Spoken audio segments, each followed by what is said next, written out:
order. And then Kim, can you do the roll call? Sure. Commissioner Canopa, Here. Commissioner Thompson Graham,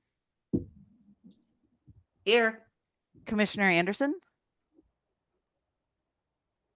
Commissioner Roller, Commissioner Stone Road, Here. Commissioner Filatico, not here yet, and Commissioner Van Buren, also not here yet. You have quorum. Feel free to continue. Okay. All right. Thank you. Public comments, and first one, we did already have one to sign up, was Planet Walk, Doug Martini, but I don't see him on. Doug isn't on quite yet. We were in a training earlier today, so I know he's coming. So it might just be a log on situation. So, are you okay if we move on to Lonnie as Lonnie is ready to roll? You bet. So this will be for Locks of Love and Lonnie Hollifield. Lonnie? You're still muted. Lonnie, you need to unmute.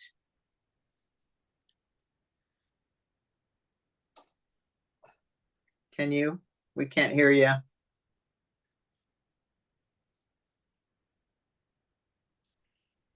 I think she's trying, it looks like.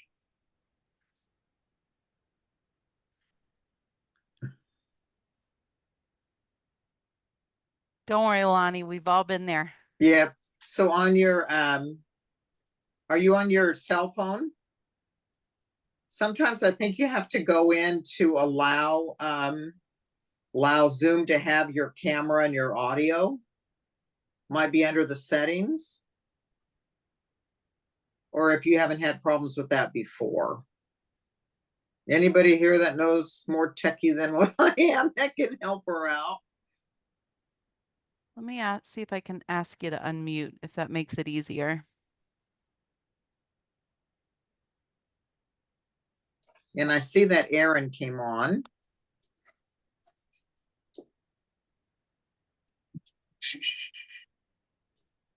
So Aaron, we just had started, so we're just waiting for Lonnie to log on.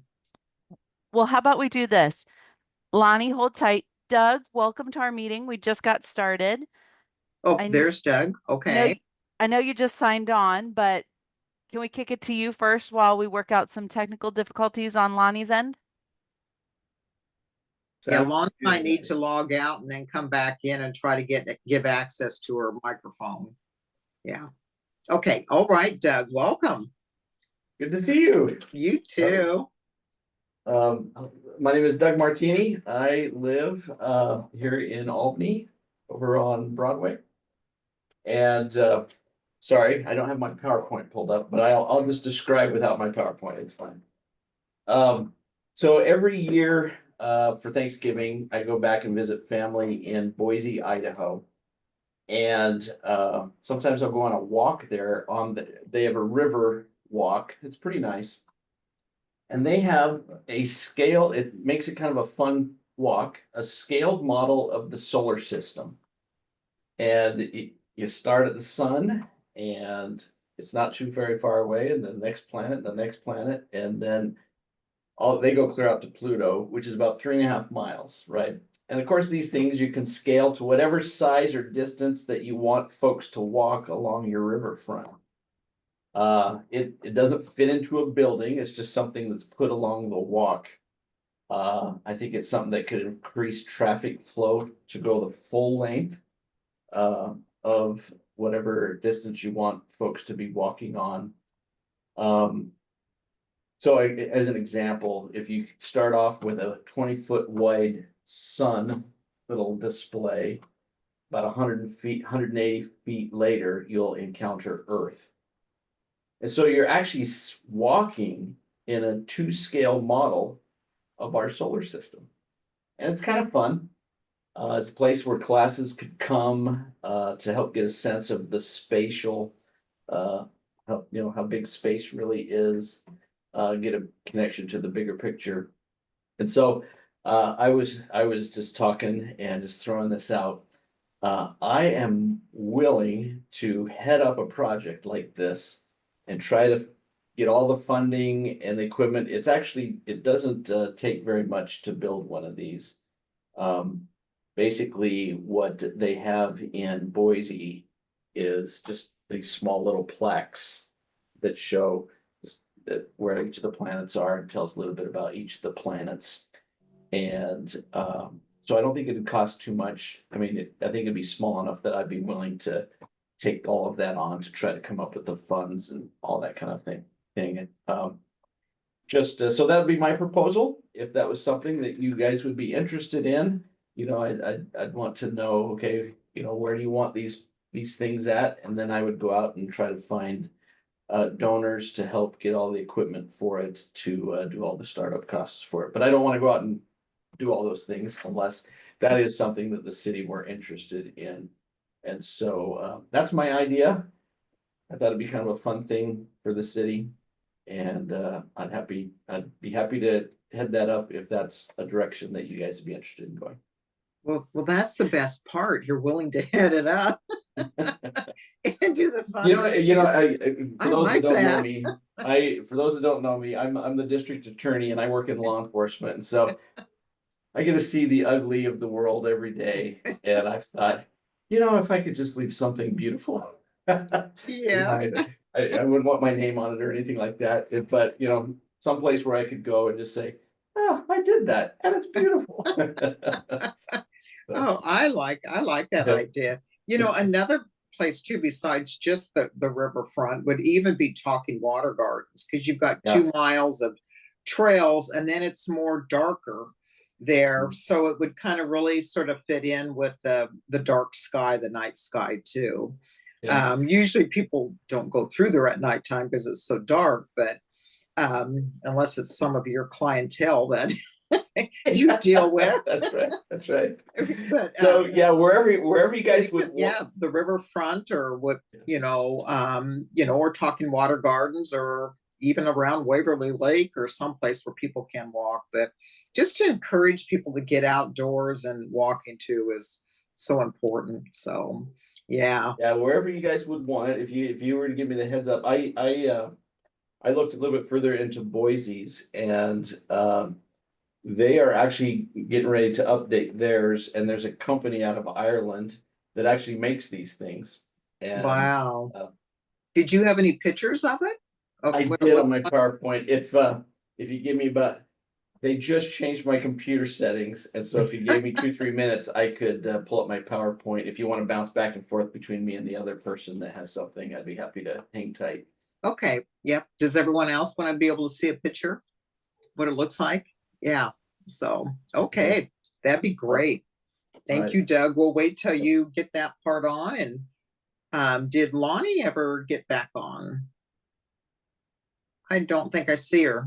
Do you, Kim? I touched it.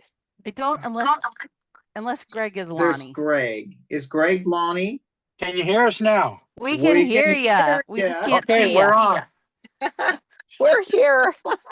Technical difficulties. I'm telling you, this is hard stuff. I'm sorry. Yeah. No, it's just funny. It's just a learning curve, right? Yeah. Okay. Well, Lonnie, go ahead and update us on Locks of Love.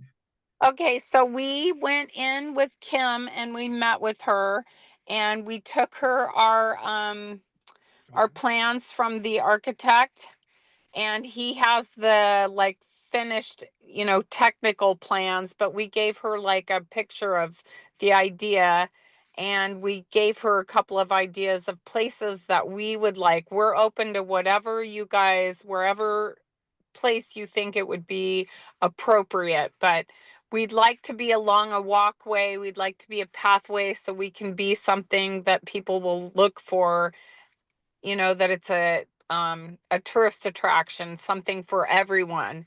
So we want to make sure we provide that. But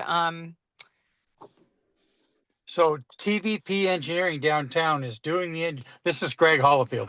So TVP Engineering is doing the engineering on the structure. So it'll be fully engineered, and then we're going to go try to find local vendors that can construct it if it's a go. So that's kind of where we're at. We're just on hold, waiting to hear what the thought process And is where? and some guidance and whether we've got a place to locate it. And how big is it? It's almost 6 feet tall, about 4 feet wide. It'll Wow. have a sloped bottom on it, so people can't really climb on it or use their skateboards on it or anything like that. Or get We're looking hurt. at a good sized concrete base that we could perhaps put 3 benches around, and as so people can come sit around, and that could be a fundraiser type of deal for us, and. It would be constructed of stainless steel, so there would be no paint involved. It would have an insert that goes around the big heart that goes in the center of it, and it would bolt in and out. So we could actually change out all the locks here, because it'll get full, and at some point you may want to change it. And so we need some kind of declaration that, subject to Wait approval or something. right, or not wait approval, that'll all be engineered.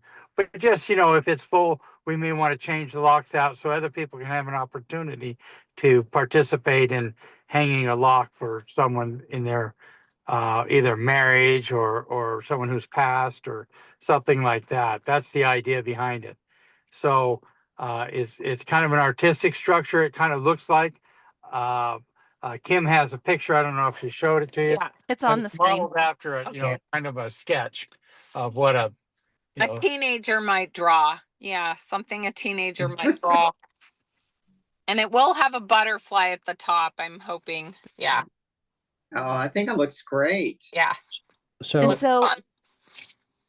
Lonnie and Greg, oh, go ahead. sorry, going on what Sharon was talking about, she asked about the space. You mentioned the benches. How much space would be required to add the benches and the memorial?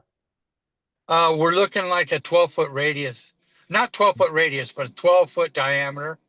That would give us enough room to walk around it or put some benches on, maybe a little bit longer. We selected, we went out to Timberland Memorial because it's a memorial, right? But we wanted to get away from the veterans so we didn't encroach upon their space. So we went more towards the structures there at Timberland. And there's a little curved sidewalk right below, right by a creek. And we thought it would be a nice spot to notch in there and complete the full circle around that curve. And so there was a picture of that as well. That was just a suggestion. It's just an idea. And same with Kim, the benches. Kim, do you It's, have it's that not a one? necessary thing. Yeah, it's not We were just necessary. thinking of that. It was suggested to us, and we thought, yeah, that's probably a good idea. I didn't bring that one up because Rick and I need to go take a look at it, as I Yeah. think that we have infrastructure Kim. that's oh no, sorry. I think we're gonna have infrastructure based out there for some of our events. So Yeah. that location I don't necessarily while very lovely, I don't know if it's gonna be the best fit. And so in chatting with Lonnie and Greg yesterday, we talked a little bit more about potential alternative locations at Timberland, as well as Waverly. So I think I'm all for this. I think we can find a really lovely place that has a very nice backdrop. We talked about fundraising would go through the Parks and Recreation Foundation, and that a line item would be able to be generated specifically for this project. So folks deliver, donated cash, materials, any of that kind of good stuff, they'll have the tax write-off to go along with it. So speaking from staff side, we're in support of it. It'll just be a matter of Rick, myself, Lonnie, and Greg walking around potentially 2 sites to see what we think is going to be good as far as operations, mowing, all that kind of good stuff. Yeah, you hit what I was going to ask right away, is because Art and Air takes up a lot of space around there, and I know all the other events we have out at Timberland as well. I think there's some good spots at Timberland that could that would work, that may not, that it would be exactly what Greg was talking about, not encroaching upon the Veterans Memorial, but possibly on the other side. Yeah, over by the flower bed and the split there, which would be a beautiful spot as well. So, and I didn't even think about Waverly because we were originally just talking about Timberland, but that could be an option there too. Yeah, I like it. I'm for it too. I don't disagree with this. I like it. Yay! That's exciting. I agree, Aaron. I was thinking, visualizing it myself is also where the flower bed is, on the north end of the park too. Beautiful. Oh yeah, that would be pretty too. Yeah, that would be real nice. So, nope, I think it sounds great. And it sounds like, Kim, that you'll kind of work out the logistics to it. And what's the thoughts of the other commission members? Thumbs up or thumbs down? I'm for it. This is Bill. Oh, good. Yeah. Okay. Any commission members have questions over it?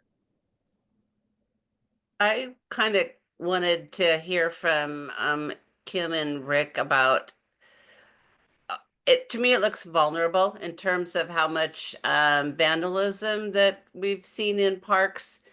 And I'm guessing that it's going to be super duper engineered, but that base with just that one touch point for all the weight. Do you feel in terms of other installations that you've seen around the city that that's going to hold up? Good question, and one I'm going to kick to Rick.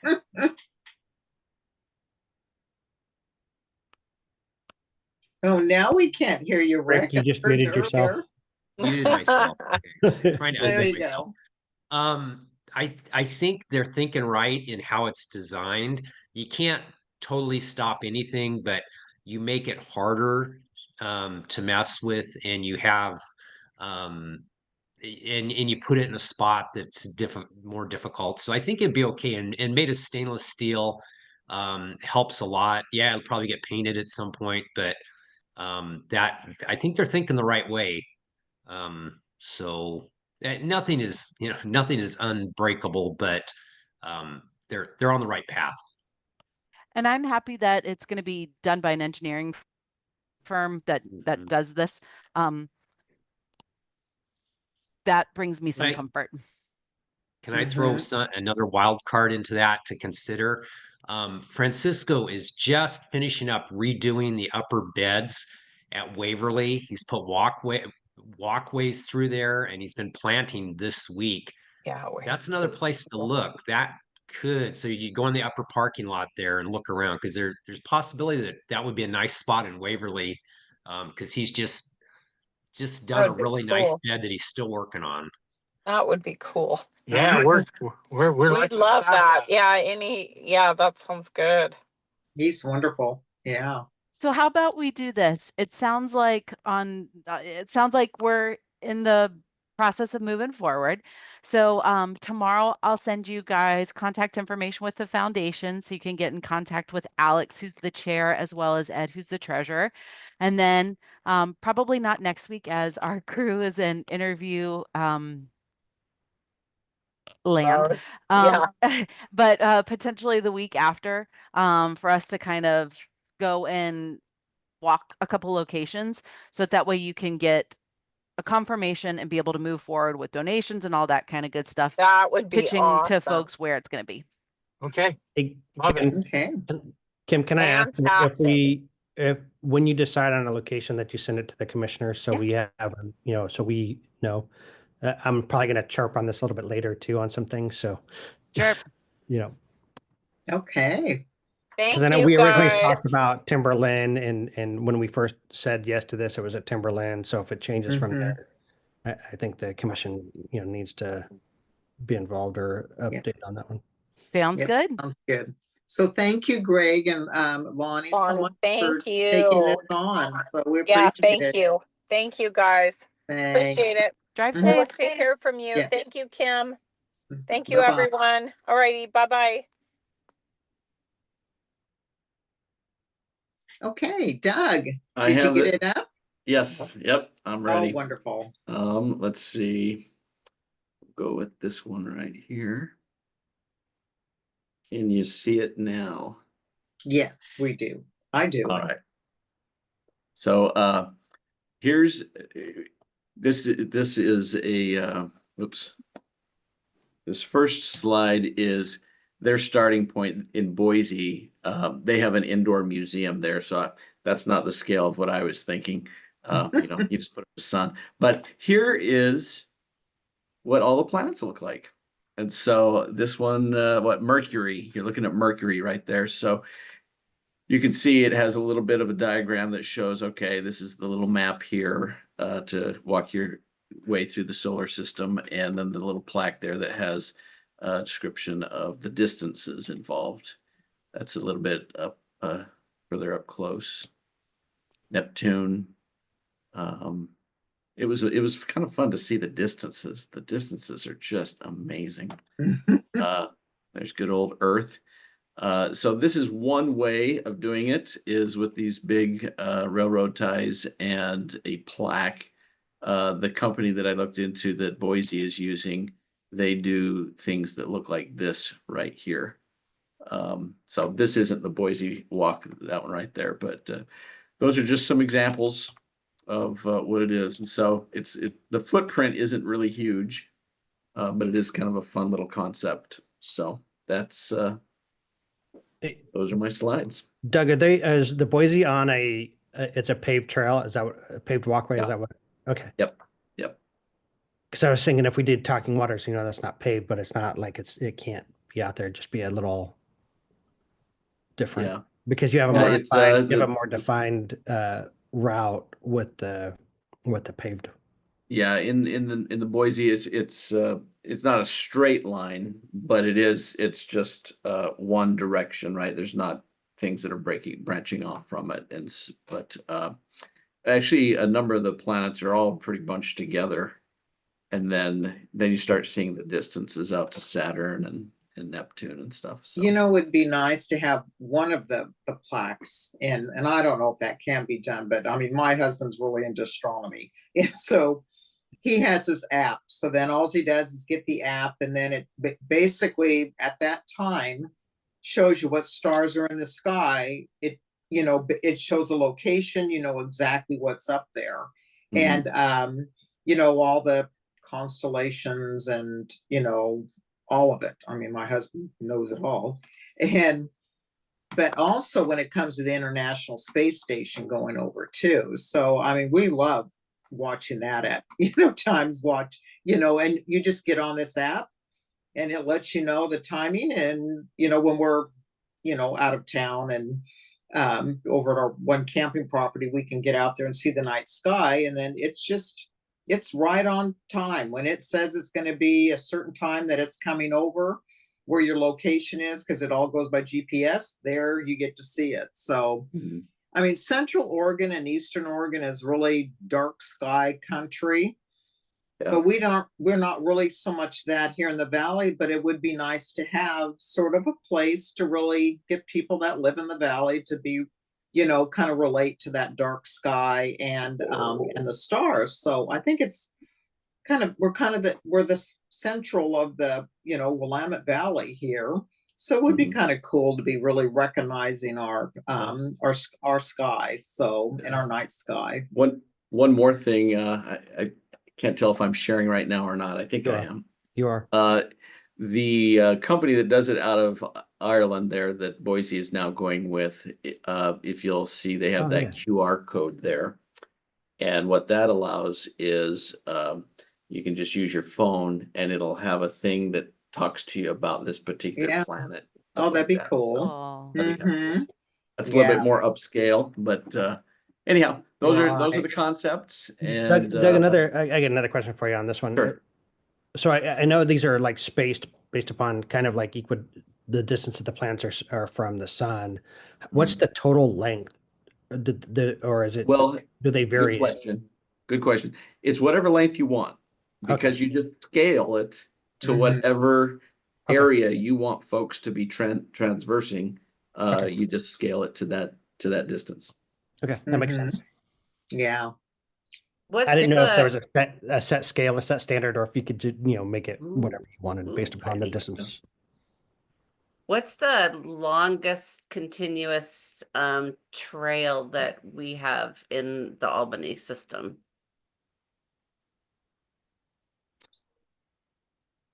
If you're asking me, I don't know the answer to that. It would be actually for one location here, but that's because I walk that all the time. Yeah, Talking Water Gardens for just one geographic location. The whole riverfront from say Monteith clear over to Talking Water Gardens is, what is that, Kim? 2 miles? Is it? I believe so. I don't have the, Mhm. All right. yep, it's about right. Yeah. And that's about what Periwinkle path is Boise is longer. about 2.5, 3 miles. Maybe it's 3.5. So that's about the same distance. Yeah. Oh. I think Rick was saying Periwinkle is longer. And this could bring some good traffic to Periwinkle, but we Yeah. also have Yeah. A lot of it has streets some trouble and- spots. So I Yeah. don't necessarily know if we would want to stick it there. Right. Plus you got to cross Grand Prairie and cross streets too. So I think it's a great idea. What does everybody else think? Yeah, I like the idea. It's just a matter of, again, I think what Joyce was saying, what's the continuous trail, Mhm.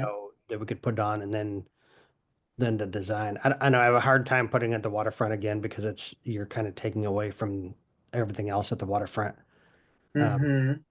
So that one, but I like the idea of Periwinkle. I don't know if there's anything out in North Albany, and there may be an idea of doing two of them, kind of like the off trail one, and then possibly if Doug can raise enough money to get the one from Ireland, because I really like that concept of having the QR code, but I also like the old school plaque thing too. It kind of goes into both genres for me, but it's just trying to find that right trail that we could put on. But I think 2 miles would Yeah. make sense. Honestly, I think that's not a bad Mhm. Yeah. distance and something that people should be walking anyway. So Yeah, you could see schools doing the kind of a 2 mile distance, yeah, Mhm. yeah. It's there's additional conversation of so I'm trying to think about how to say this. There's a current property that's for sale by the city off Jackson Street, which is kind of across from like Calapooya Brewing. And right around that area, when back in the 70s, when the Dave Clark Path was being pieced together, we got a grant from the Land and Water Conservation. And we have this little tiny piece of property down there that is problematic as it's not big enough really to do anything. It's kind of at that end would be a trailhead. We can't get rid of it unless we do a conversion, and it's got some difficult elements to it. And so we're potentially talking with community development to see if that could be a part of whatever that looks like, to be a piece that could be programmed, that we don't maintain, because that's part of our issue, is that we can't take on any more maintenance. And right now it's an attractive area for folks who are unhoused. But if anything were to happen with that, and if we develop some parking down there, this is a little bit far out, but maybe we would start it at that end and walk down towards Monteith. So it's not like boom, boom, boom, everything right at that area. And instead it would maybe try to help add some elements to that neighborhood, which can always use some additional love, as well as spread some of the attractions through. So Rick and I I think can, that'd be a good idea because that's kind of a good one end of the riverfront too, is to have that parking and then be able to have for attractions for people to be able to park and be able to use the riverfront instead of everything jamming down towards Monteith to park. So and I that's, think there's a lot of options with this, but so are you comfortable, Kim, taking this on, working on it? And yeah. so It'll be something that, if it's okay, Doug, give us the next couple months, in all honesty, to kind Sure. of get through the summer, and then pick a location. That'll also give the conversations about Jackson, that property, that hopefully we'll have a little bit of clarity from council as to what's going to happen Right. there. And in the meantime, we'll take a look to see if there are any other possible options. But yes, we're thrilled. Sure. It'd be super And cool. wherever I can help. And in the meantime, I mean, I'm happy to continue doing more research. And I know you, Kim, and so yeah, I'd be happy to work with you here. Do You're you great. want me to send you contact information for the foundation as well, in case you're collecting donations or anything like that? Oh, that'd be great. Yeah. Can do. Yeah. So Nick and Anna and Bill, did you have any questions? Any of it? No, I like the Nick idea. or Bill? Bill likes it. And Nick, I think you're trying to talk. I don't hear you.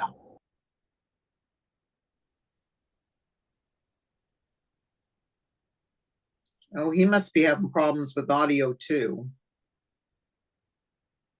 It's probably the microphone on his computer is muted versus the microphone into the app or into the Zoom meeting is also muted. So you've got to do both.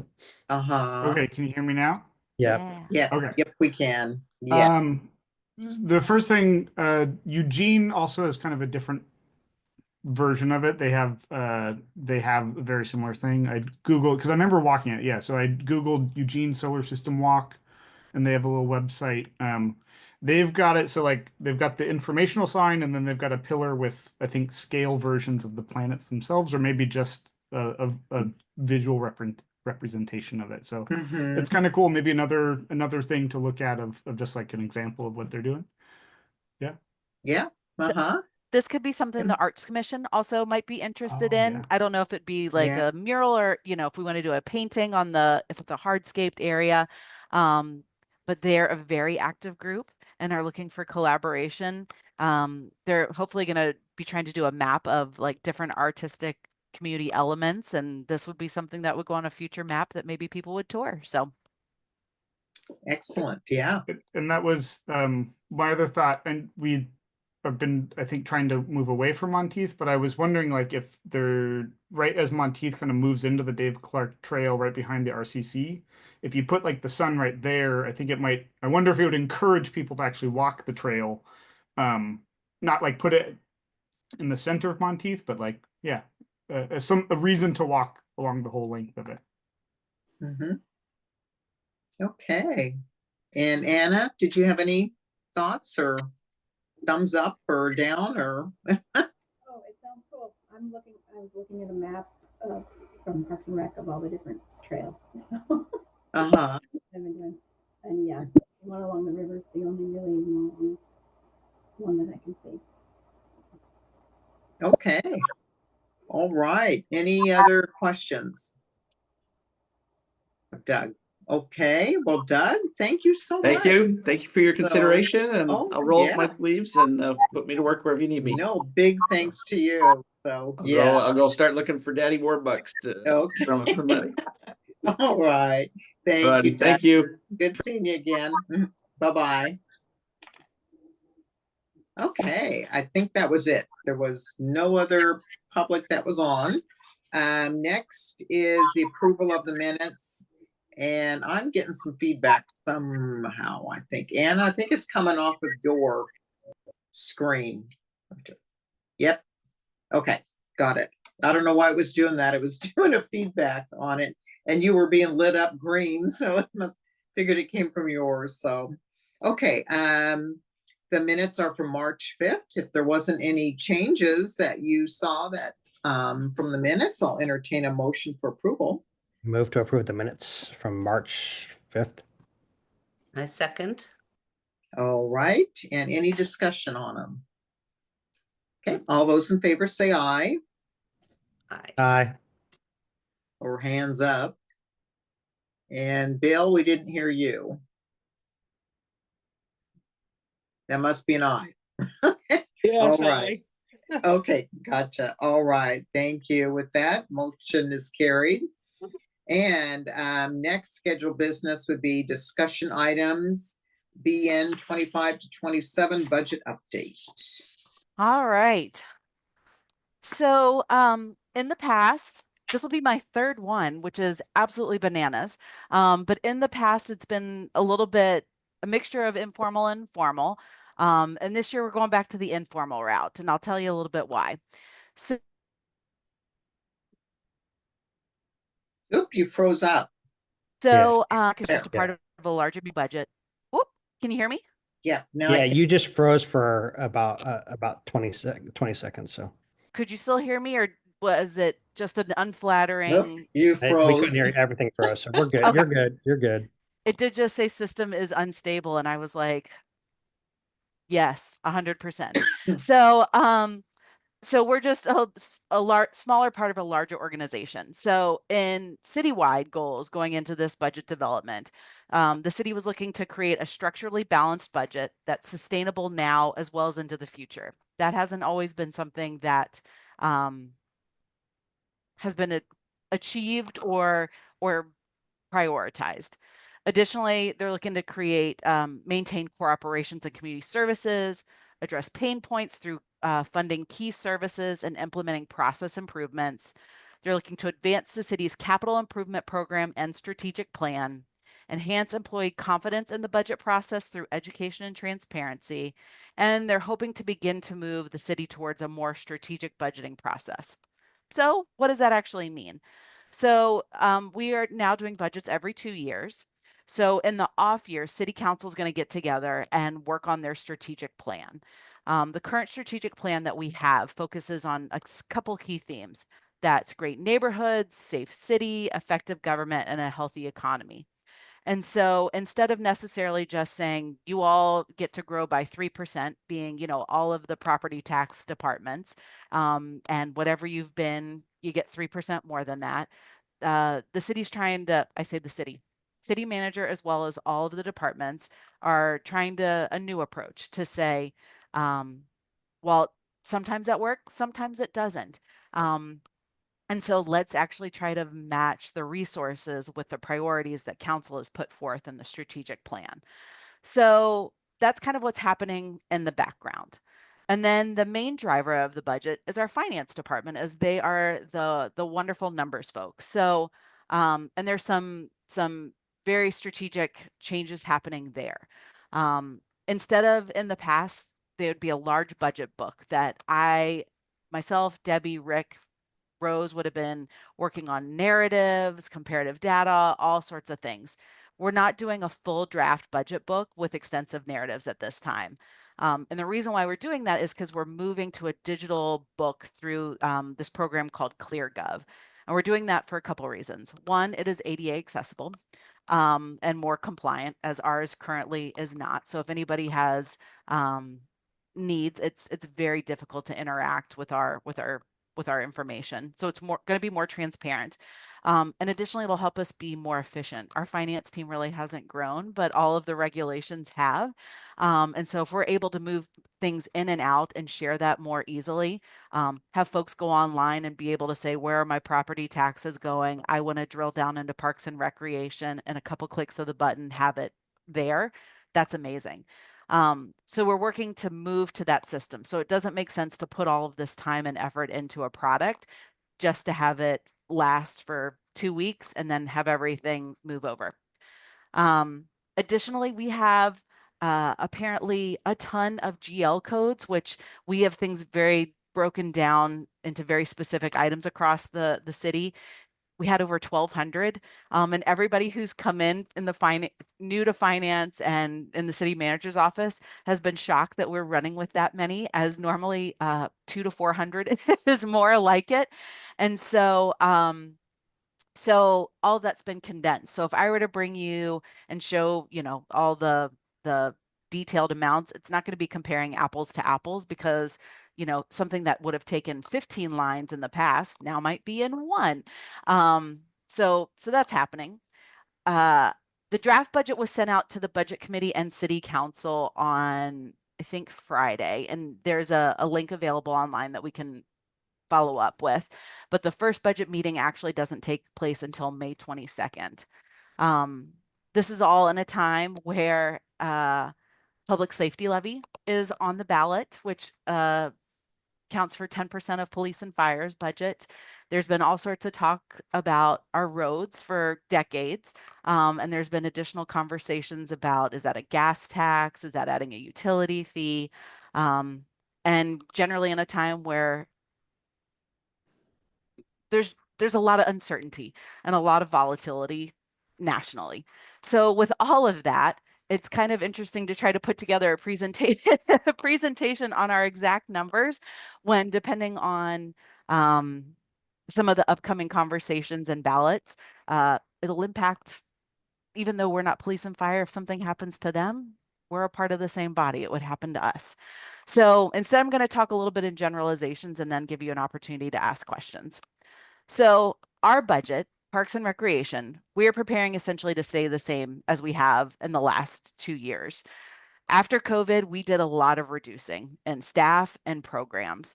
When the city services fee came on, we decided not to spend that money bringing staffing back because, in all honesty, I knew I'd be having to have the layoff conversation with them in 2 to 4 years, and I can't do it.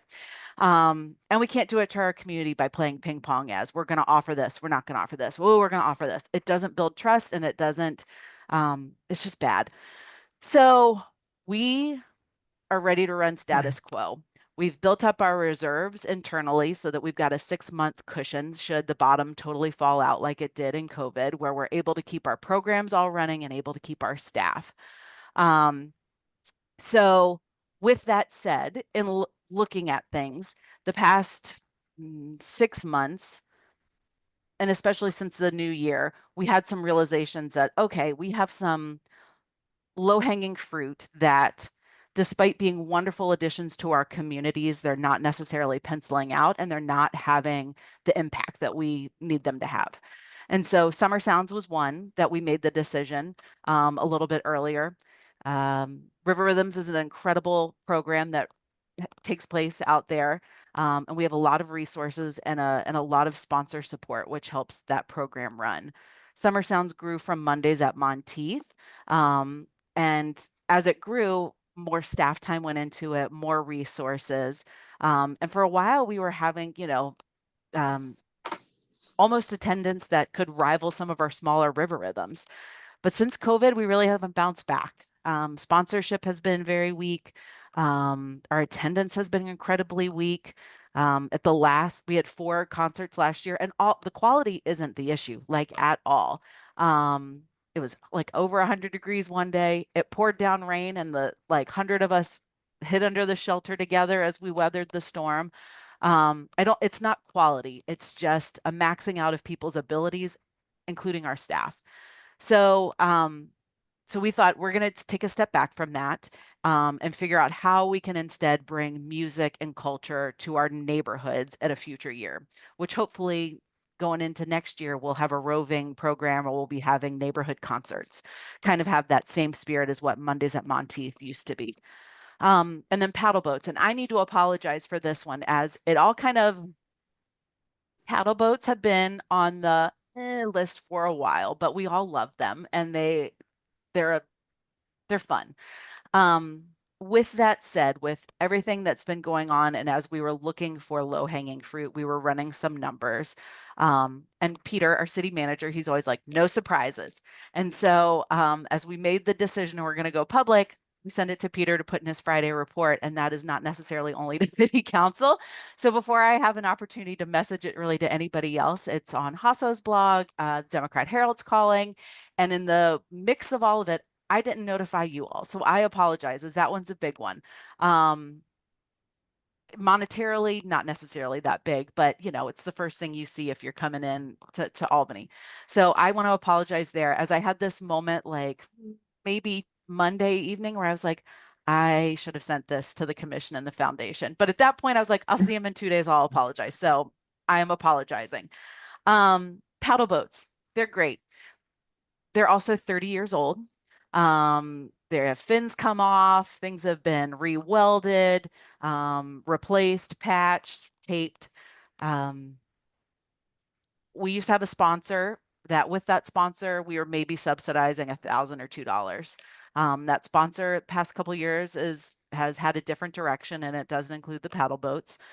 We now have to have 2 staff out there, and when you're having to pay minimum wage for 2 people for safety and security reasons, we're spending at least $45 on materials and service and staffing to have 2 wonderful teenagers, most likely sitting by the lake. So if with the boats that we ran last year, it would have cost for a half an hour ride $37.50 in order for us to break even. Knowing that the boats are in bad condition and that they're barely hobbling along, we made the decision to go ahead and pull it. So since then, since it's hit the news. We've had a couple people reach out to us saying, if we were to write a check today, what would it take? And the easy answer would be $15,000 because that's what we would be in the hole potentially this year. But that's just kind of putting your finger in the hole. That's not addressing the boat issues. That's not addressing what minimum wage is going to be. That's not addressing the decreased interest in coming out there. And so I've let all those folks know, hey, we're not bringing them back this year. Those boats have set sail. They're set last time with us. We're going to put them on gov deals because that's how we have to surplus things. So I'm sure they will be Frankensteined and put in a local body of water by a very crafty, talented person looking to have some fun, who doesn't have to worry about municipality risk. So that will happen. But if people are interested, like I went to a conference a couple of years ago and, there were swan boats at $6,000 a piece. Those could be charming floating around out there. Heck, we could have ducks and beavers. We could use our imagination. And if people are excited about it and want to spend their money, we will help them do that. And it might not be a 6-day-a-week program or a 5-day-a-week program. It might be weekends, so that way there's built up energy. So we have more people out there while we're paying staff. Sorry, that was a longer tangent than it needed to be, but I felt like I needed to explain myself with paddle boats. So back to our budget. We're budgeting our expenses very generously. We're budgeting our revenues very conservatively.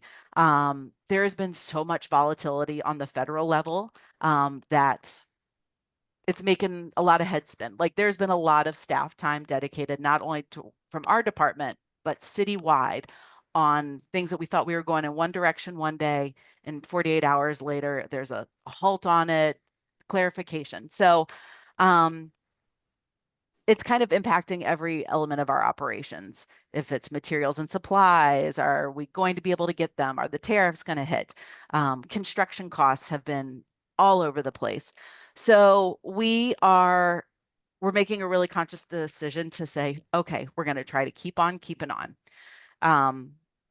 That doesn't mean we don't have a wish list. And the budget that was proposed to the budget committee is with a wish list attached to it.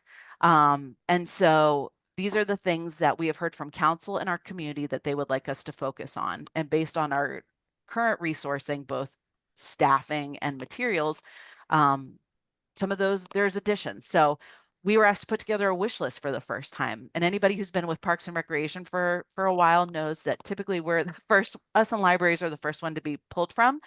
And so we were like, yeah, we'll give you a wish list. So, but it includes additional boots on the ground for park maintenance so that way, we spent about $80,000 is what we estimated in transient camp cleanup last year.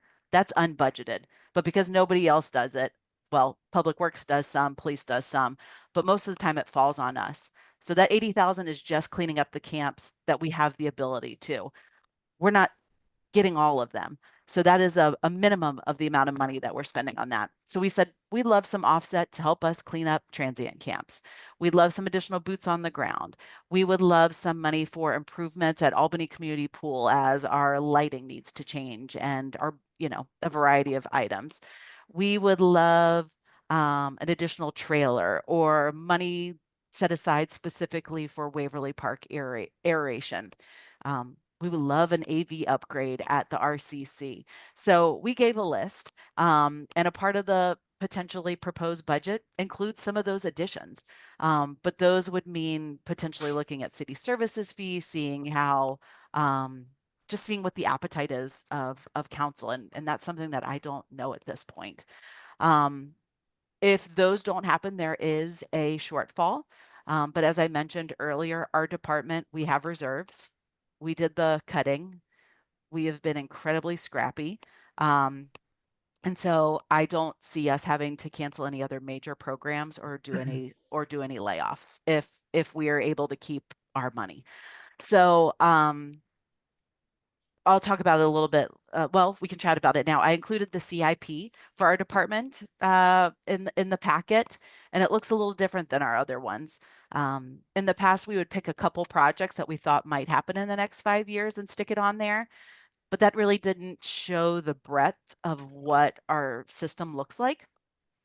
So this time around, you get to see everything that the community has let us know that they would want based on our master plan, based on intergovernmental agreements that we have with folks based on our emerging needs that we're seeing. And so that's everything that we've got in there at this point that our community has said that they wanted. All of those things should be on our capital improvement plan instead of just the 5 things that might have a chance. And from that long list, the only thing that we're putting on there is Deerfield, because Deerfield is an expensive project. We went out to bid and we had 10 or 11 bidders, which is incredible. Normally you get a couple. Deerfield lowest range quote came in for about $600,000. Highest one was 1.3 million. Exact same project. That is a huge swing. And it's not just us. We asked around. Other parks departments are feeling the exact same thing. So it's really hard to budget for projects when 2 projects could potentially be covered by one high quote. So instead of making promises that were, once again, this is apparently what I do not like to do. I don't want to overpromise and under deliver. So instead, we're going to keep one item on our CIP. Deerfield's going to be amazing. We just got the timeline today. They have until October 15th, and then all of us will be out there celebrating, running around. We'll see how that factors out. We'll see if there is any stabilization, not only locally, but federally at that time. And if we have money, we're going to try to knock off as many projects as we possibly can while the dollars are still there. So that's kind of where we are.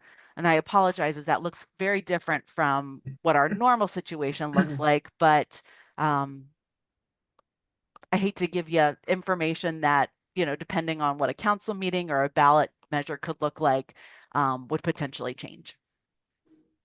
I'm now open for questions. So, any questions? Because I got some comments, but anybody have questions? I have comments too. Well, so what I'll say is I've seen 30 years of our city budgets, and I pulled up this new budget. I was, to be honest, very appalled. It is not very transparent. So for the public to be able to see where the expenses are, it's not showing your actuals for this biennium we're in. You can only compare to the biennium before. So it's very hard to kind of compare where those revenues expenditures are. But seeing the amount, I mean, I'm sorry, Kim, I think you're getting shortchanged here, Parks Department. Because actually 5 years ago, you had 10% higher in staffing. And so administration within City Hall, finance, city manager's office, IT, human resources, community development is up 16 positions in the 5 years of 30%. Yet you are down 2.89 positions in that 5 years. And like you said, the homeless camps to clean up, or park maintenance, we're seeing it being reflected on being able to keep the community, stay up within the community with weeds, the whole bit. And so the priorities I'm seeing have kind of changed. But I feel bad that Parks Department is having to be those boots to the ground, working your tail ends off. To me, is more important than somebody sitting at a desk in the finance department just going over some numbers. They're not working as hard as this Parks Department is. And then when I see this budget that takes no time for it, I'm amazed with it. So I'm sorry, you guys are getting shortchanged. You might not think so. You're being a team player. I know you're just being honest and being a team player, but you're getting the short end of the stick, believe me. And it's hard, as I think with our, you know, everybody came with their laundry list except for community development. They only asked for 2 things. And so the nature, I'm still only 6, you know, almost 6 years here. Woo! And it seems like the nature of city government has changed quite drastically, and that for a long time we've tried to do more with less, and that's across a lot of departments. And so I think they're trying to right the ship in some respects. And to right our ship, it's going to take if you look at our FTEs, you know, compared to the national average, we're not just like 3 or 4 down, we're like half down. And so that would be, we have a lot of room to grow. And I will happily accept those dollars if ever they get tossed our way. Even libraries down from 5 years. So, but I'm just shocked to see the difference on it. I'm just so sorry, you guys. I commend you. You work your tail ends off, and you know, but yet some of the positions seem more important than having our summer sounds or paddle boats. We don't have the money for that, but we do have for a lot of the other positions. So that's just my opinion. Aaron, what is your thoughts? Yeah. Kim, first I want to thank you for apologizing for the communication, because that was one of the things that I was going to bring up, you know. But I totally agree with the decision. Honestly, the financials make sense. You know, I'm in pricing, and that's, you know, I work in finance. So, I'm one of those people that sits at my desk just doing finance stuff. Thank you for And doing that. you hit the nail on the head, and it's not just here, but everywhere. Whenever you're in any city, it's parks and libraries get cut the first because people don't see the value in them, and that's kind of hard and it's difficult. We're in a difficult position to kind of promote that value of what parks actually brings, where people see, hey, they want to, and Sharon, you hit the nose on the head there. People want to see those financials, right? And you want to make sure those financials are accurate. Well, you need people to actually do that. So I don't disagree with anything you're trying to do. I think it's, you know, you're between a rock and a hard place. Honestly, Parks has always been that way. I mean, I've been that way since I've been on this commission.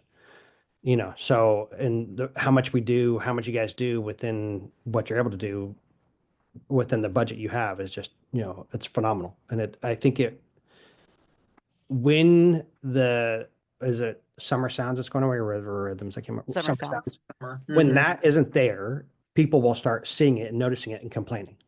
And that's when you need to direct them to the city council and say, hey, tell them to give us a better budget, you know, tell them to give us a bigger budget, you know. So that's when things start impacting people, is when people start reacting and doing something. Mhm. I think that's what'll happen. That's what's going to take place. So And it's, you know, you look at some of our neighbors and it's pretty sobering as up in Salem, their parks, their 50 plus center, I mean, they're on the ballot at this point, that if they don't go through, then events and all of that are drastically reduced. Down in Eugene, I was looking at their budget, and they have an 11.5 million shortfall in 1 year, and that would mean closing Sheldon Community Center, Sheldon Pool, Amazon Pool.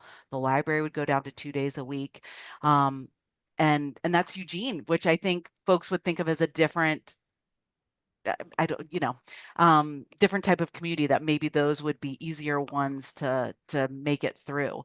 So it's we had a leadership. I'm a part of Leadership Albany, and we had our final class today, and it was talking about leading through change.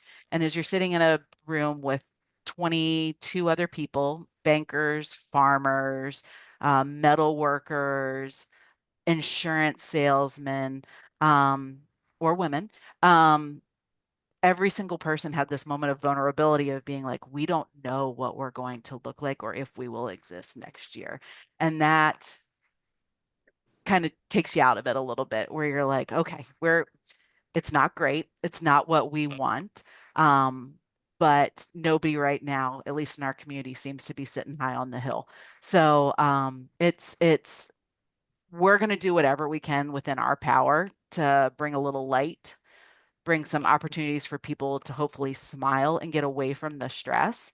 But in all honesty, with how things are going, like, we're going to probably need to relook at what our measure of success looks like moving forward. Is that changes to river rhythms? Is that changes to park standards?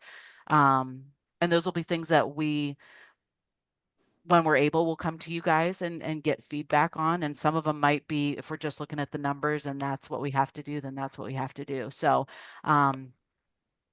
just a it's heads a up. weird time. Yes, no, and I am so, for what it's worth, we're doing a team builder on Friday, and I was like, nobody just wants to hear me talk about budget. And then today I was like, no, we're going to need to add a special time to talk about budget. So I think I've been in my head a little bit through this uncertainty and I need to make space Yeah, we for, saw our expenses rising when you told me the last 3 acres for timberland on the fields went up by, I don't know, we paid 50,000 to do the first the 10 acres, 50,000 each, so 100,000 for 10 acres. And then you're like, that's 150,000 for 3 acres. That makes absolutely no sense to me. But I've also seen this in my business as well, in my work, because I work for a very large company, and we're trying to navigate the tariffs, we're trying to navigate inflation, we're trying to navigate the changes. I mean, we have a lot of government contracts, and we're in that same boat that we could have canceled tomorrow. We don't know. There's too much uncertainty to even understand where you're going to be, 6 months from now. and I should say that we don't have any federal dollars tied up in our department. We were lucky. Anything for community development block grants, anything, we've already wrapped up. Those checks have been cashed. We are lucky, as not every other department's in that same boat. So once again, we are team players. We are a part of the city. Excuse me. And so there are certain departments that are transportation, totally funded by federal dollars. And if all that goes away, then even though they're not mine, there's still going to be a ripple effect that's going to impact Parks and Recreation, and we just don't know what it is yet. Well, you said that with the bond measure, right? I mean, it's a ripple effect. It impacts the entire city. So, Yeah. It's going to be a wild couple weeks, and I Oh. I say that as a It's gonna be a wild couple years. Yeah, and we'll say one thing in the city council's defense, the budget process has changed. We used to spend at least 3-4 long evenings going through the budget, and each program would list the FTEs, personal services, material services. The new budget doesn't do that, but also the last biennium budget, that council at that time blew through it in a one evening and adopted that budget. There was no time for public input on that budget, so there was no discussion. So it's pretty much, the budget's laid out, really done by staff. It's not done by the city council anymore, and kind of what's being proposed. It has changed, and because there used to be a lot of input. I remember, I don't know if you guys would remember the old 47, measure 4750 days. And that's when we had, the 3% tax limitation, the sizable bills, ballot measures. Anybody remember that? Or I'm too old here. And that's where we really got hit with the budget back then. But it was a good process, really getting the budget committee and council involved. And where do you want those reductions at?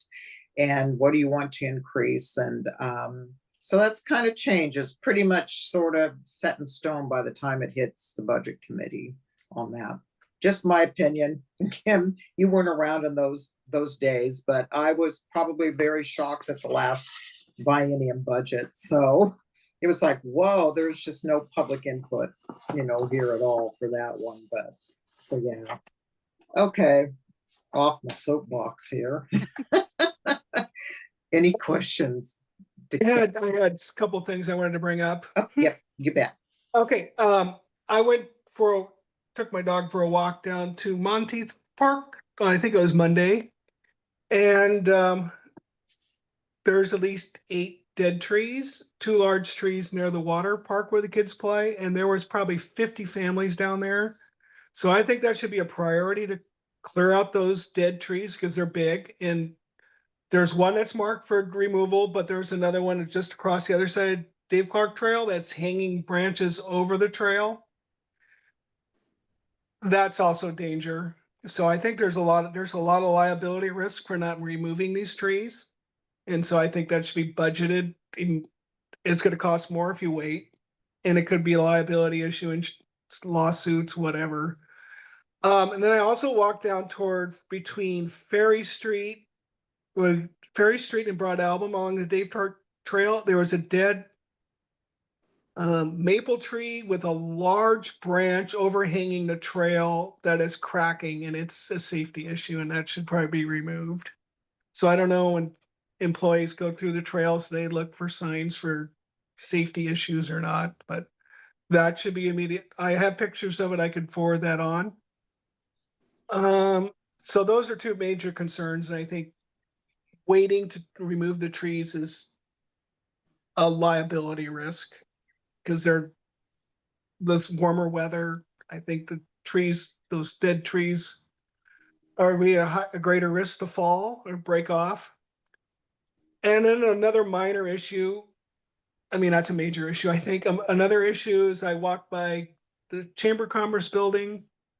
There's some, I don't know if people are familiar with foxtail grass.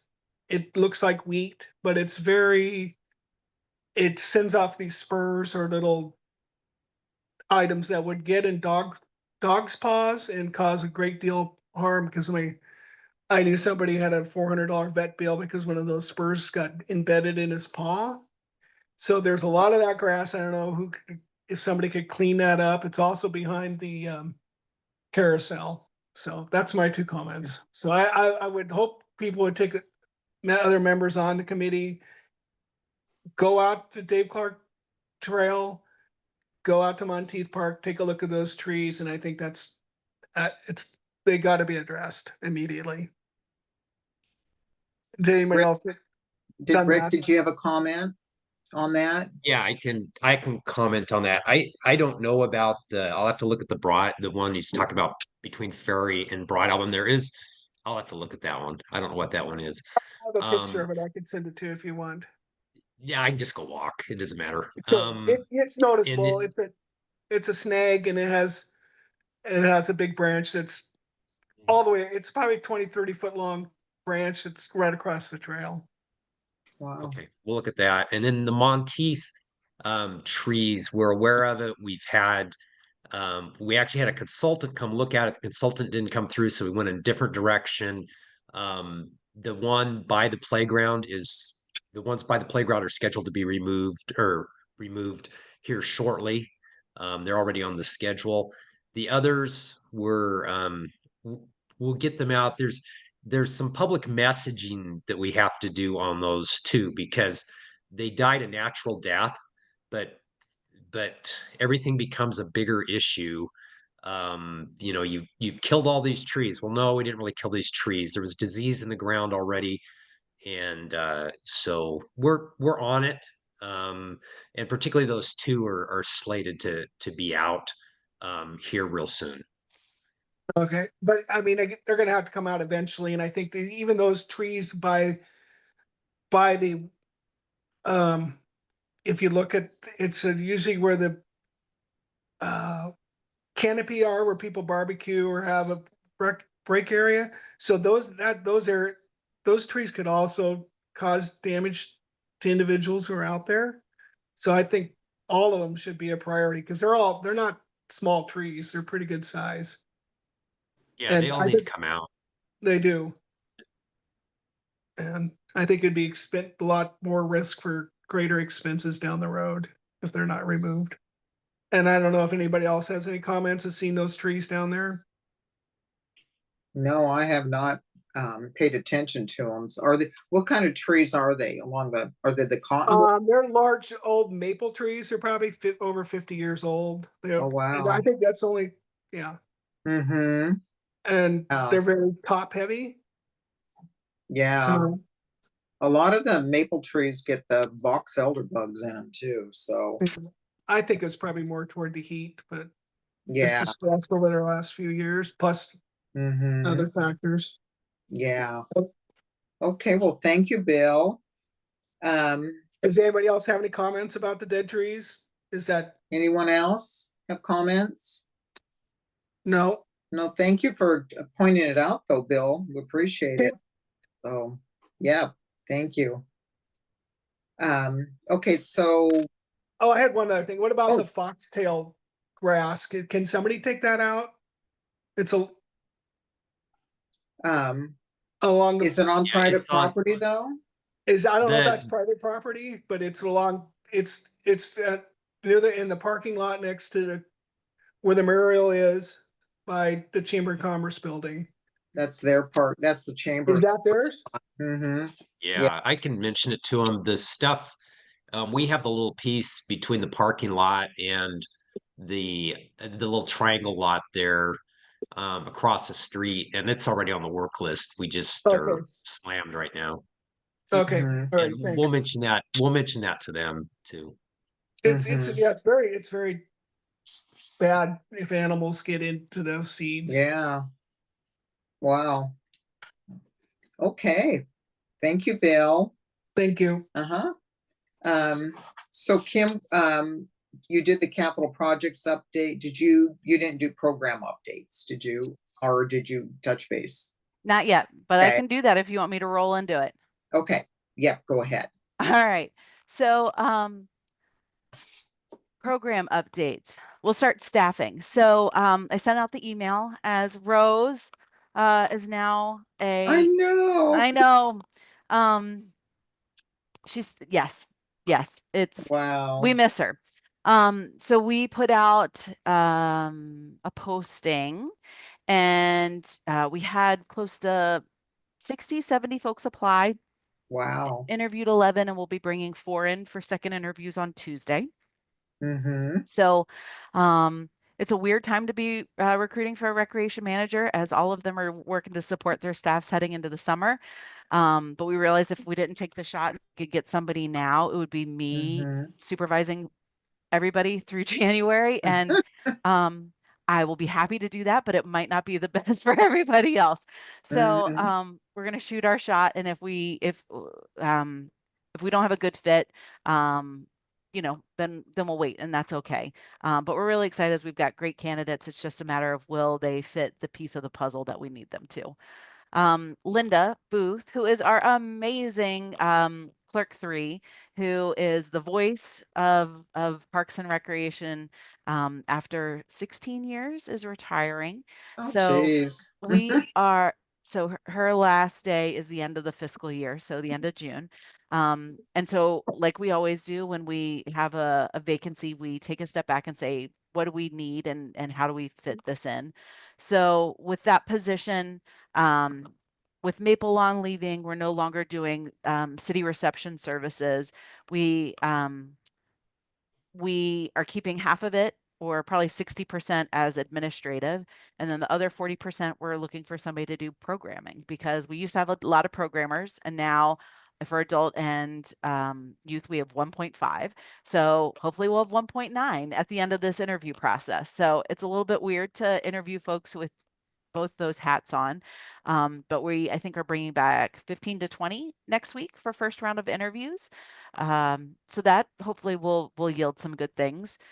Since COVID, our foot traffic at City Hall has decreased dramatically. And we're pushing everybody down to the Riverfront Community Center. And due to safety down there, we try to have 2 staff members down there at all times. That's hard when you have programmers who are running to Maple Lawn, they're running to parks, they have a doctor's appointment, their kid's sick. And so this new position will be moving down to the Riverfront Community Center, and we're going to officially shut off the City Hall counter. We're going to try to make it look pretty, so it'll be wrapped. Something will happen so it visually does not look like a sad, dungeon back there. But we feel like it'll provide better energy and collaboration between that group down there. It'll provide our patrons with better customer service, and it'll also help us just logistically manage breaks, lunches, and all that kind of thing. So we'll see how it goes. We're hoping to have that person in by the middle of June so that they can do a little bit of cross training before Linda leaves. I won't talk for Rick, but on the summer recreation side for summer staff, we're actually doing really good. We're full for camp. We are full for stage crew. We are full for events. We've got some returners, and we've got a lot of new eager people that want to get their foot in the door with public service, and hopefully we don't scare them away. Right after school ends, we've got camps kicking off. Pool will open. Pool will have a shorter prep time, as due to the strike, kids are getting out a little bit later than they used to. So it'll be a slightly condensed opening weekend. Talked about the program reductions that we did. Update on the duck. So that was another question that came up, and working with the Friends of the Duck, what we're going to call them. We're looking to see if we can get some body work done on him, a nip and tuck, after 40 years. And so this year, It's the Waverly Lake Duck of Albany, Oregon. the Waverly Lake Duck of Albany, Oregon. Yep, that Facebook page. So if anybody wants to make any donations, reach out to the foundation and they will happily take your money so that the duck can float for another 40 years. If you've been watching social media, there was updates on River Rhythms. We announced names this week as well as on Northwest Art and Air. So I want to go ahead and let those know. For our 5 concerts, we are kicking it off with Tiffany. I think we're alone now. The counterpart to Debbie Gibson. We had a really good turnout and good feedback on that concert. And from our survey that we sent out last year, people want pop, they want nostalgia. So Tiffany's coming back, followed by Bohemian Queen, which is a Queen cover band, which we're super excited about. Blind Boys of Alabama. They are the longest continuing musical group in American history. They have had members since the 30s. They've won 5 Grammys. They've collaborated with everybody, including Prince, which you wouldn't maybe necessarily think of. They are just absolute legends. They do gospel, they do roots, they do Americana. And I like to think that you don't have to be a religious person to come out and just absolutely appreciate the harmonies and just the strength and the power of this group. So if you haven't seen them, look them up. If you ever watched The Wire, the TV show, they're the ones who sing the theme song. So I'm really excited. Colin, yeah, Colin Ray, a 90s country classic. We are expecting some slow dances up at the front of that stage, and for folks to, just relive it.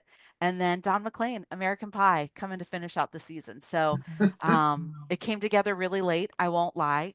Costs were super high. So we had to wait it out and hope that people were just looking to fill in their tour dates with the Thursday night. And we lucked out. So, and then Northwest Art and Air, Casey and the Sunshine Band. So what better way to party? Hopefully have a little bit of fun, get down tonight. So put your boogie shoes on and come on out and visit us for Northwest Art and Air. Well, That's all the Steph did a puns. great job for the lineup. So I Yay! think it looks great this year. Yeah.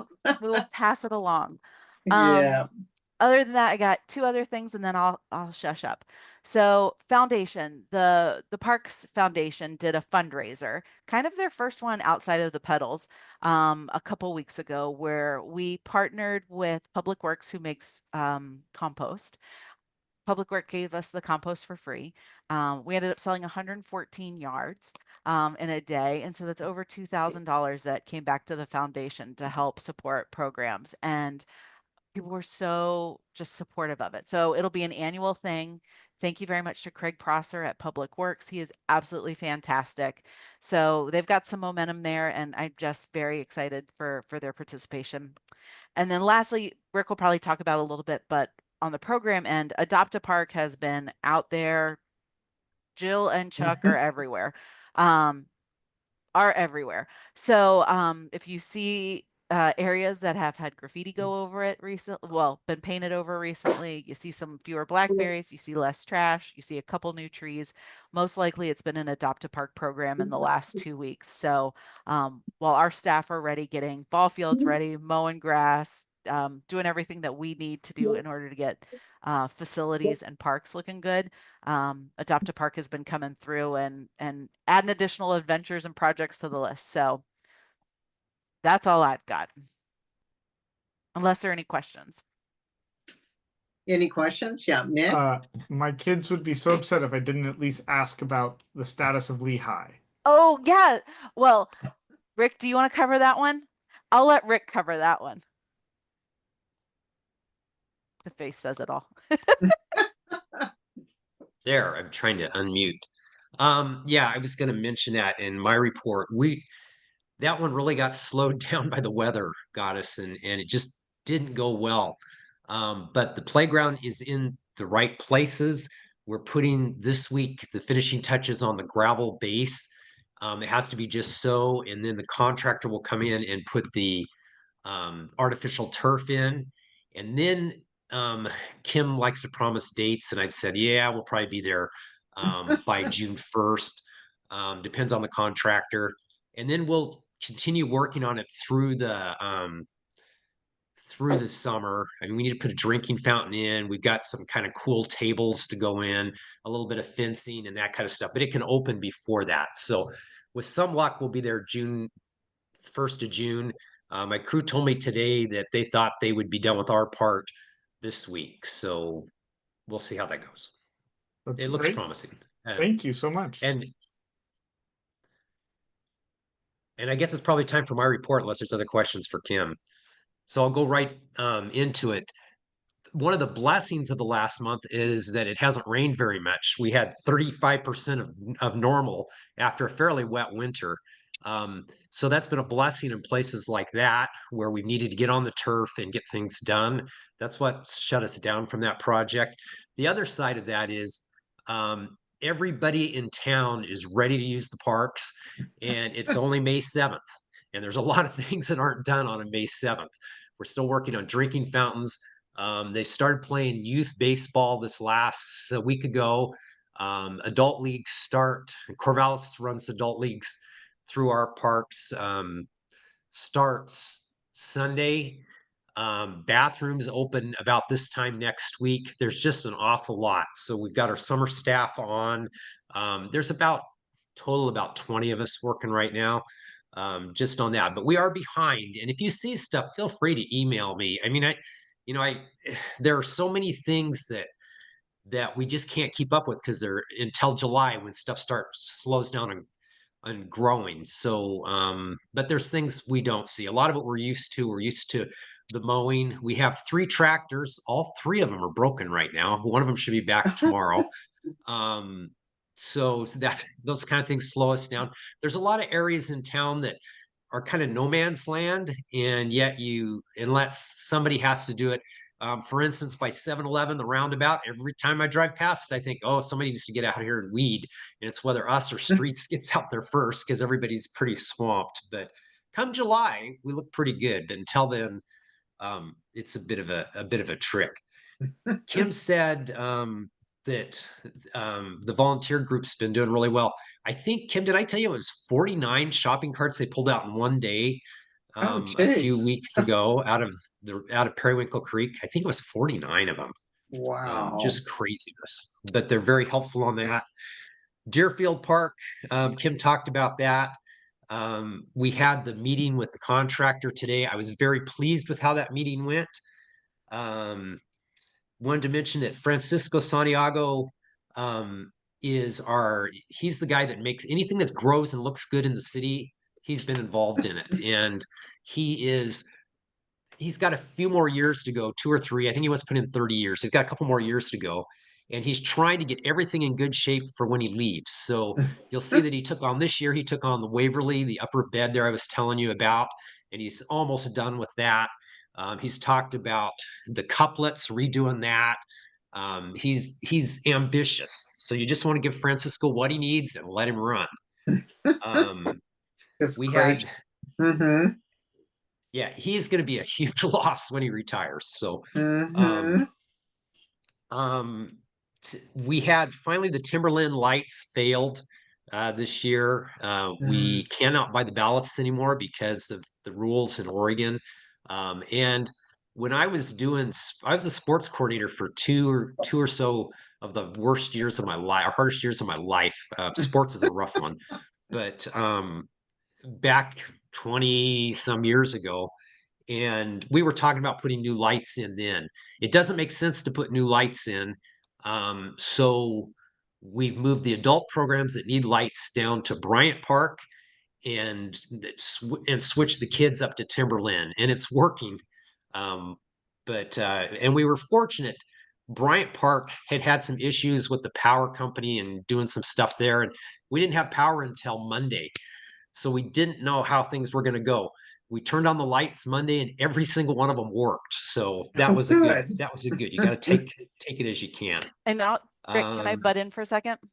Yeah, sure. So when he talks about the lights failing at Timberland, so in order to get new ballast that that work, that are LED and compliant in Oregon. It was $34,000 a ballast. We have 18 poles. So in order for us to run a program that maybe generates $10,000 on a good year, we would have to spend $612,000 to light the fields.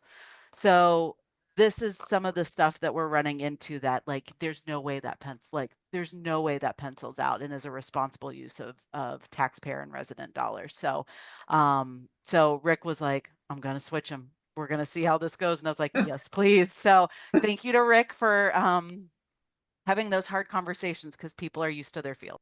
And thank you to the power company for coming through, because there was some question that we were going to have power at Bryant Park, and boy, we were happy when they turned on the lights and they all came on. So we're happy with that. We just spent, Kim talked about camp cleanups. We just about 3 weeks ago spent $10,000 cleaning up homeless camps over on Tequila Landing, and some of them moved to some other properties of ours. So that's a problem. Hopefully we'll have some resources to take care of that in the new budget. And then just one last thing to kind of sit there, and I hope I'm not throwing any secrets out here. When they were talking about they're doing the work down by Monteith, they had those railroad tracks kind of popping up from historic railroad tracks. People much smarter than me said, why don't we cut some pieces of that stuff up, haul it to the park maintenance yard, and look for artists to do something with it? So I think the people that came up with that were a brilliant idea. So great. we'll see what happens. That's for more creative people than me to figure out. But we've got them. I think we got 50 feet of it stored, and we'll see what happens. That's all I Oh, got. that's awesome. Yeah, I like it. Any questions for Rick? Oh, all right. Thank you, Rick, and good luck this summer trying to keep up and with the weeds. I just see them growing all over towns. Yeah, so Oh, can I add on that? So Rick talked about no man's land, and there's a lot of it. And I just want to give a shout out to Give a Hoot, which is a nonprofit that's been formed. When they drove by them, they got equally frustrated, and they said, instead of being frustrated, we're going to get out here a couple of times a month and weed and work on some of the most sketchy, stressful corners and areas of Albany. And Bobby and Crystal, they're wonderful. So I just want to give a shout out to them, as anything we can do to support them, we try to, but I'm sure they could always use additional bodies. Yep.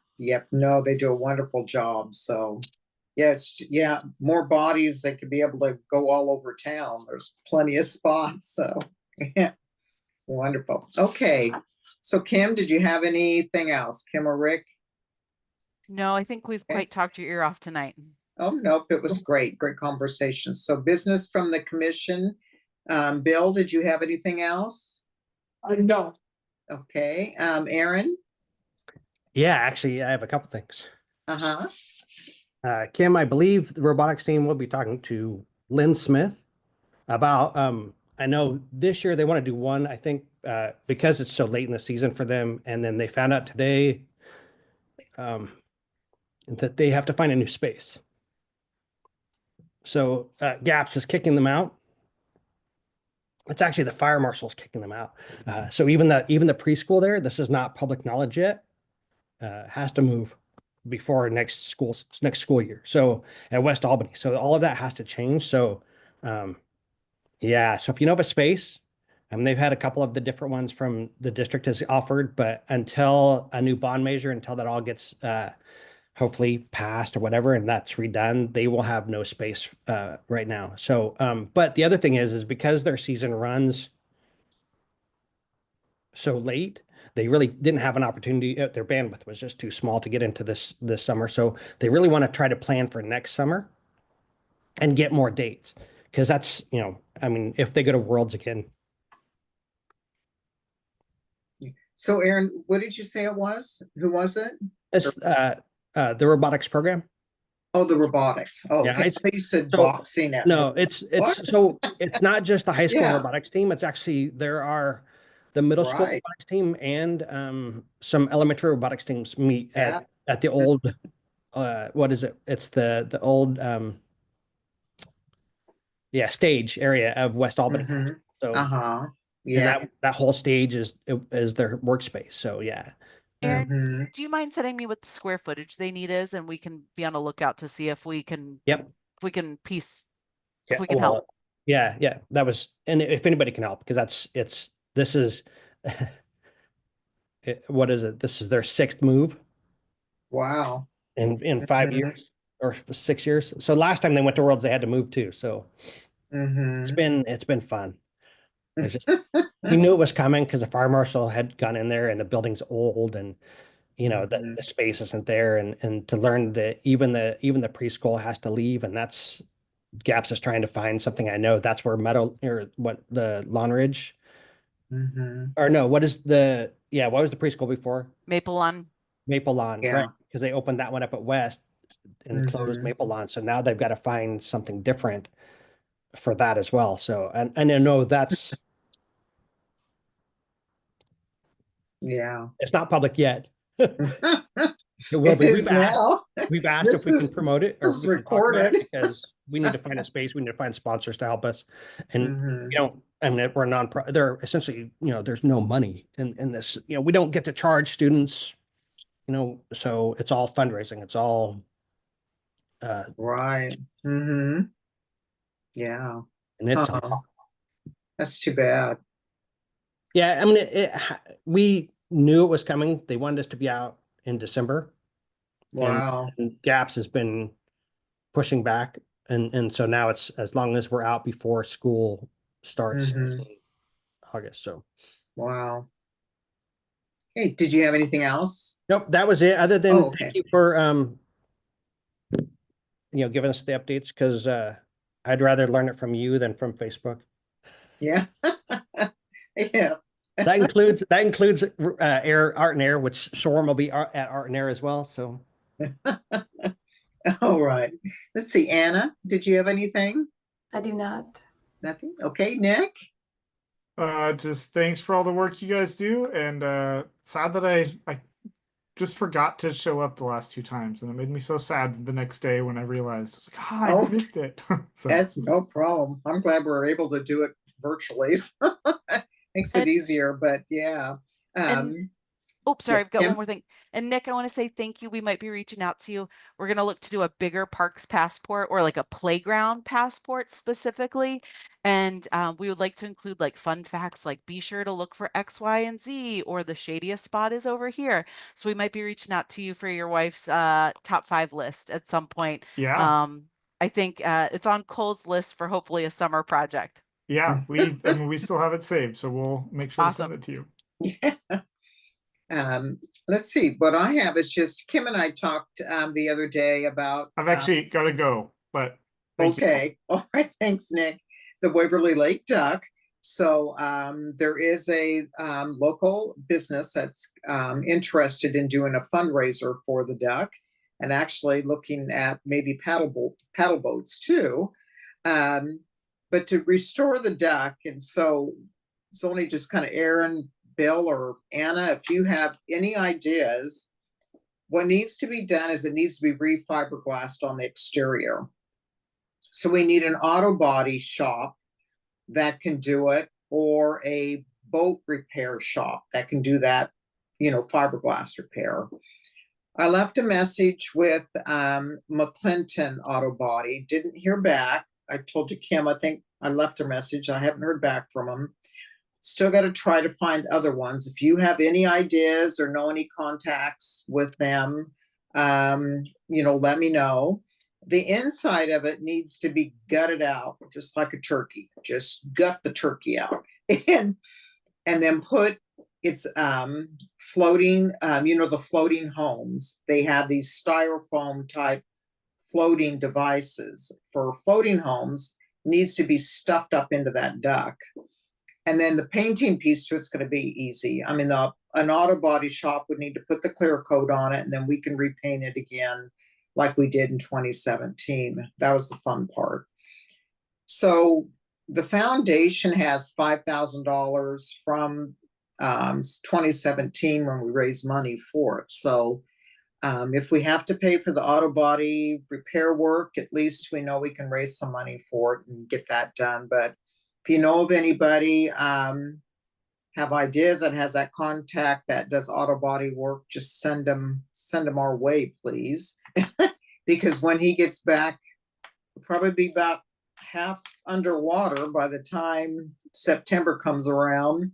And it's probably going to be the last year that can actually probably be able to float. So a 40-year-old duck, we got to see what we can do to him to make him last another 40 years. But I had contact with the original owner, Steve Fletcher's son and daughter-in-law, and they just said they didn't know of anybody that could do that type of styrofoaming, anymore. So because Steve Fletcher had died, and then they sold off that styrofoam type stuff. So it's out of styrofoam, but then it's fiberglassed over it. Yeah. Okay. Sharon, we're planning to weigh it before we put it in. We know that it was like 7,500 pounds when we pulled it out. We're going to see, because it holds a lot of water in the summer. Yeah, I would say probably when we launched him was mid-June. In 2017 was mid-June. So and then probably make sure maybe he's out by Labor Day, just kind of a shorter season so he doesn't get too waterlogged. Maybe if you can get 2,000 pounds less on that he absorbs, would be better. We just have to watch him. We just have to watch him. He doesn't go down fast, but he starts to sink. Yep.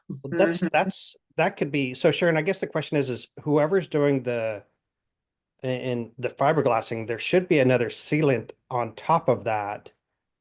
Very similar to a boat, essentially. I mean, if maybe looking at somebody on the coast, because you're going to have more boat repair shops over there. I actually know there's a boat repair shop up in Portland that does this stuff as well. When I was in the Coast Guard, I did do some fiberglass repair. I am not. I would not trust myself to do it, honestly. Oh, You actually Aaron, have to you take the might boat be. to somebody else. But there is a protective sealant that goes on top of that fiberglass that should prevent any water from coming in. It's the outside was fine. The water coming in is underneath it. Yeah, even and Rick, correct me if I'm wrong, but but Mike Briggs had put it with wooden barrels up underneath it. Oh, okay. Yeah. That's I where don't know. it needs to be gutted. It doesn't have that now. Oh, it doesn't. So what's underneath it? So there's got to be a up hole inside. I'm not 100% sure. I haven't gutted it to see. That would be the other thing, Sharon, is that all you would have to do technically, if it floats, I mean, if you have a hollow inside, it should float, and the only thing you would need is something on the bottom to keep it upright. Right. So I don't know how much of the flotation devices you actually need to put in there, because it should be very similar to a boat. It's just an enclosed right. So that may cut down on some of the expense if you get somebody who actually knows about boats and all, which I know. Right. I don't know any around our area because there's not a whole lot of boats. Boat repair. But I know there is on the coast, in Coos Bay, I know in Newport there is as well. And I definitely know there are in Portland as well. There's a few boat companies up there that manufacture or repair fiberglass boats. Yeah. Boats is what these small boats are. They're all fiberglass. So. So anybody, you don't know anybody down in this area that would? No, it'd be Newport would be my closest guess. I know when we had a boat to get repaired, we took it up to Portland. Okay. I might check with the former mayor. I'm on Facebook with him from Newport. I bet you he knows somebody over there, so I can check with Dean. Yeah. And there's such a big fishing community, boat community there. Yeah. Got to be boat repair people there, and I'm sure a lot of these guys a lot of people over there really want to help community as well, but, and take on weird. Right. This is a weird project, that's a good idea. I mean, it got repaired great, back in 2017, and Maine Auto Body did the exterior work then to it, but it was just never that insides never did get restored on the, inside of it. But they did a good job on the body work, and then they did put that clear coat type on, and then that's what we painted. And we used a car paint on the exterior of it. So, and then they put another clear coat Over the over top. it, didn't they, Rick? They put another clear coat, I think it was, after we painted it. So, Yeah, and the other thing to use is an epoxy pool paint, you know, is right. you wouldn't need to put a clear coat on top of it, you know, but Yeah. it's a 2-part epoxy paint. I Yeah. use that because I'm redoing my pool again. So Oh, yeah. So, okay, so that's the update on the duck. Well, I got to really get to working on that. So, but at least got some interest. One of our local restaurants would like to do a fundraiser and be a duck theme. So, yeah. Okay. Is there anything else? Anybody else have anything? We've lost pretty much everybody now already, but all right. Then our next meeting would be June 4th. And with that, we are adjourned. Great seeing everyone. Thank you Thank you. all. Thank you. Good night. Night.